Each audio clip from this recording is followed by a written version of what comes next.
Timnas Bahrain kembali membuat panas netizen Indonesia dengan postingan baru mereka. Skuad Teluk Persia baru-baru ini memamerkan prestasinya yang masih bercokol di 100 besar FIFA. Unggahan ini langsung disorot oleh berbagai media asing termasuk dari Cina dan Irak. Kedua negara ini justru memberikan simpati besar kepada Timnas Indonesia. Penasaran kisahnya seperti apa? Dengerin ceritaku sampai selesai ya! Bahrain disorot media asing. Timnas Bahrain kembali mendapatkan sorotan dari berbagai publik sepak bola. Akun resmi Instagram Bahrain baru-baru ini memposting tentang posisi mereka di ranking FIFA. Sang Merah tetap berada di ranking 76 secara global atau ranking FIFA, tulis akun resmi Bahrain. Dalam unggahan tersebut, akun resmi Bahrain memamerkan posisi mereka dengan bangga, seolah mengabaikan kontroversi dan ketidakadilan yang masih hangat di ingatan para fans Garuda. Bagi netizen Indonesia yang merasa negaranya dirugikan, peringkat ini dirasa jauh dari kata layak. Tim Anda tidak mencerminkan untuk berada di peringkat 76, cocoknya di peringkat 199. Sindir salah satu komentar pedas netizen yang menjadi suara kekecewaan kolektif. Kontroversi ini bahkan menarik perhatian media luar, yakni Iraq Football Pod. Mereka justru menyampaikan empati mendalam terhadap kekecewaan Indonesia, memberi pesan menenangkan agar para pendukung Garuda bersabar. Dalam unggahan mereka tersirat bahwa kecurigaan terhadap wasit di Asia adalah hal yang kerap terjadi, menyiratkan bahwa kekesalan Indonesia bisa jadi hanya puncak dari gunung es. Untuk saudari-saudari Indonesiaku, saya hanya menyampaikan kami Irak sangat mengerti rasa sakit kalian. Percayalah, kami juga meyakini wasit Asia sering meragukan, tulis Iraq Football Pod. Sementara itu, Zukui Bao selaku media Cina tidak ragu menyebut Bahrain angkuh dan memperingatkan bahwa tim-tim yang bertandang ke sana seringkali harus bersiap menghadapi lebih dari sekadar taktik di lapangan.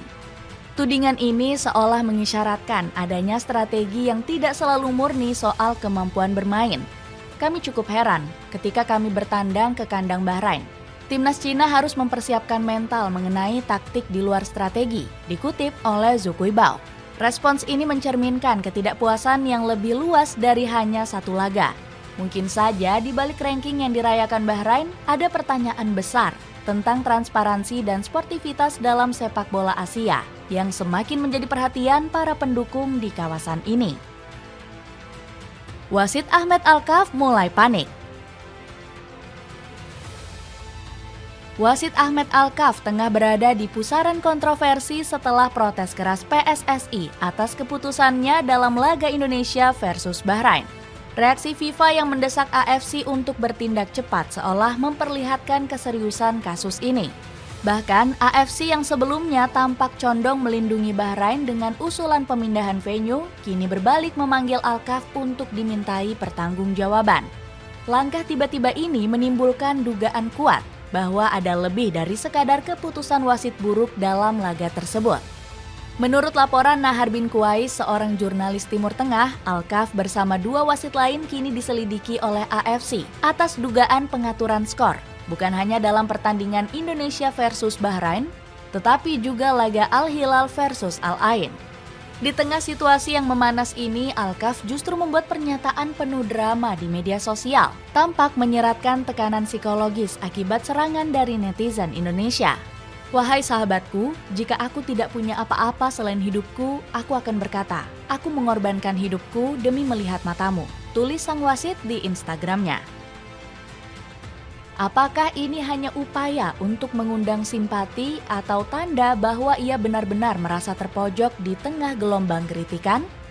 Jika dugaan pengaturan skor ini terbukti, kasus ini akan menelanjangi sisi gelap kompetisi sepak bola Asia yang selama ini dianggap hanya rumor dan desas-desus.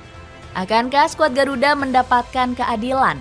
Ataukah kasus ini hanya berakhir sebagai bagian dari politik sepak bola yang penuh kepentingan? Jadi itulah tanggapan media asing tentang kesombongan Bahrain. Gimana menurutmu? Ada komentar tentang cerita tadi?